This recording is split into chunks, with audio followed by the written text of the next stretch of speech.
Would you like to talk about a little bit what you remember the most when Maggie comes in your mind, both of you? Is there any special story or any special outside of this terrific, great treatment?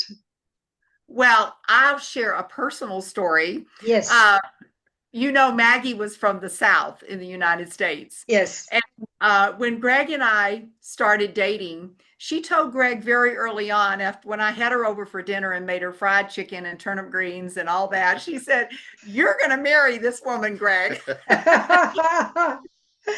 And so I always felt like our relationship had her blessing. And I Great. think just she knew, and that's just the kind of woman she was. She was just always giving of her heart and her kindness and her love. But I also remember the woman that would stand with her arms crossed and stand over me while I'm working with a patient on the mat, trying to get them to roll. And she would keep saying, "If you don't get the trunk in the first 2 degrees, start over."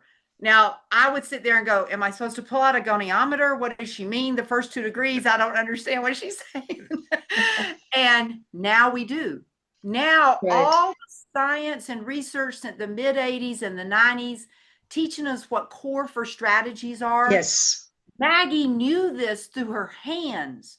She didn't need someone to tell her that there's research that tells you the core should fire before we move our extremities. Hmm. She knew that.